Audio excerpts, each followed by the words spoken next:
tenha uma ótima semana para vocês. No programa de hoje, iremos continuar a semana em homenagem à literatura moderna brasileira. E para isso temos conosco Dina Goulart, historiadora da USP, Maria Luísa Sampaio, especialista em literatura moderna, e a cantora Isabelle Amorim. E claro, nossa fiel plateia.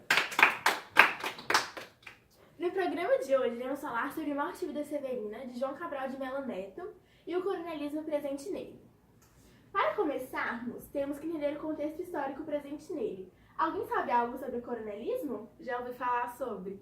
É uma prática abusiva realizada pelos coronéis nos anos 50, é isso mesmo?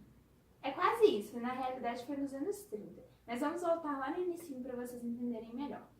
No dia 15 de novembro de 1889 aconteceu a Proclamação da República, que deu início a um período chamado República Velha, que foi até os anos de 1930. Foi nesse período que aconteceu o coronelismo. Severina, foi escrito em 1930? Na verdade, foi escrito nos anos 50, mas em muitas regiões atrasadas, como por exemplo o Nordeste, o coronelismo continuou existindo durante muito tempo, porque a população que vivia nessas regiões não tinha muitas possibilidades de viver fora da agricultura. Bom, continuando. No século XIX, com o desenvolvimento da Guarda Nacional, os cargos políticos começaram a ser nomeados de acordo com a influência e a troca de favores. Por isso, grandes proprietários de terra, que eram fiéis ao governo, começaram a receber o cargo de coronel para exercer o controle local. À medida que o tempo avançou, todo chefe político local começou a ser chamado de coronel. É verdade, meu bisavô me contava histórias parecidas como essas quando eu era menor. Ele pode até ser comparado com Severino, que ele era um retirante que saiu do interior, do Nordeste, e foi pro litoral.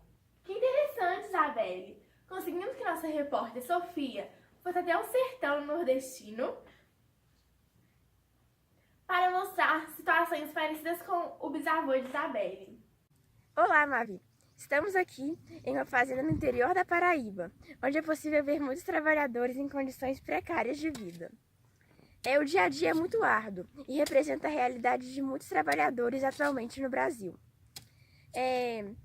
No Brasil, ainda existem marcas deixadas pelo coronelismo. Essa prática foi a causadora de muitas grandes questões sociais, ocasionando desigualdade de terras no Brasil. Os grandes latifúndios estão nas mãos dos 300 maiores proprietários rurais, enquanto 4,8 milhões de famílias ainda estão à espera de um chão para plantar. Ficamos por aqui. Tchau, Mavi. Obrigada pela reportagem, Sofia. Achei interessante o que ela falou no final. Me fez lembrar de uma reportagem que eu li esses dias do Diário de Pernambuco, do dia 1º de abril de 2017. Eu até peguei ela aqui. Chama O Poder do Coronelismo sobre o Nordeste. Era sobre o Piauí ser o estado com mais cidades referentes a líderes políticos, segundo histórias relatadas nos sites das prefeituras do IBGE. Podemos citar como exemplo Domingos Mourão. Além disso, a Bahia também é um estado com grande número de coronéis homenageados. E ainda podemos falar de como o Maranhão tem tradição de endeusar alguns políticos, o que é uma herança da prática coronelista.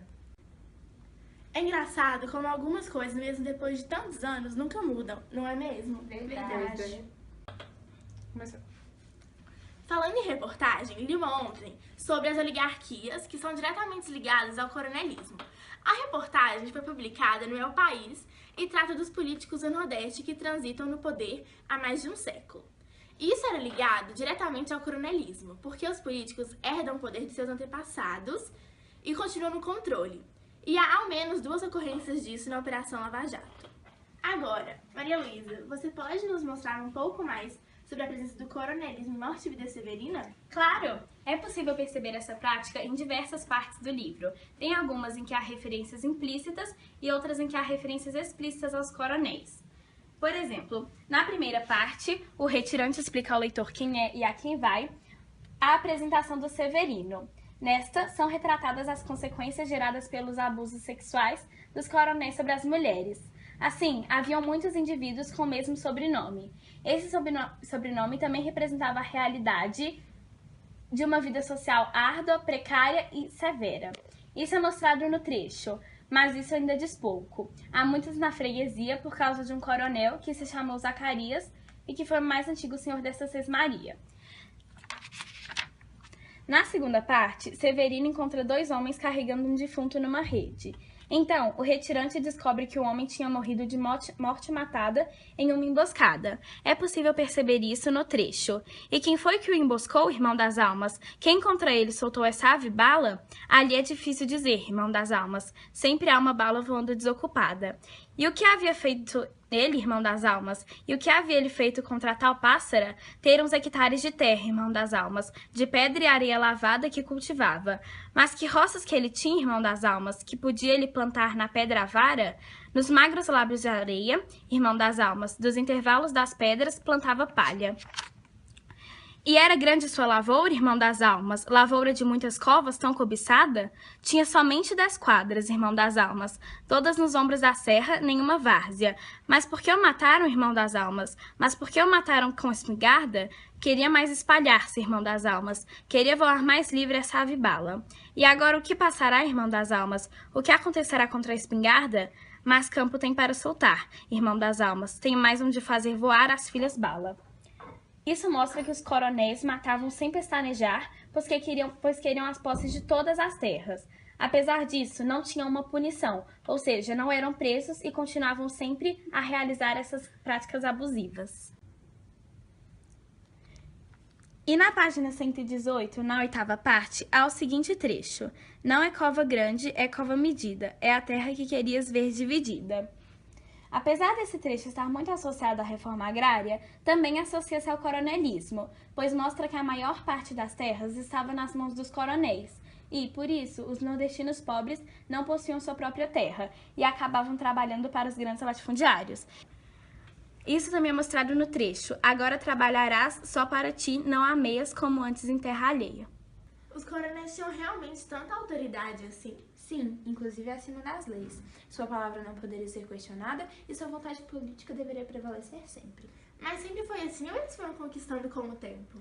A autoridade dos coronéis crescia enquanto evoluía a política nos primeiros anos de república. Eles passaram a ser os controladores, fiscalizadores e manipuladores do processo político. Esse domínio ocorria enquanto o sistema político vai se aprimorando, alargando o direito ao voto a novas categorias sociais, criando e consolidando novos partidos e refinando a prática eleitoral. Interessante! Acabei de receber a informação que nossa repórter Sofia conseguiu uma entrevista com um trabalhador local. Olá novamente, Mavi. Nossa equipe conseguiu uma entrevista com um dos trabalhadores locais, Juscelino. Juscelino, você poderia nos contar como é a vida em um grande latifúndio? É muito difícil. Eu queria ir pra cidade, lá é que tem vida boa. Ah, entendemos que é uma situação muito complicada. Obrigada pelo seu tempo. Ficamos por aqui, Mavi. Ah, muito esclarecedora, Sofia. Obrigada. No programa de hoje, conhecemos mais sobre o coronelismo e as oligarquias no Brasil, assim como no livro Morte e Vida Severina. Vimos como essa prática continua presente no Brasil até os dias atuais, mesmo que em menor escala. As pessoas que vivem no Nordeste continuam uma vida de condições precárias. Nosso programa fica por aqui. Até amanhã.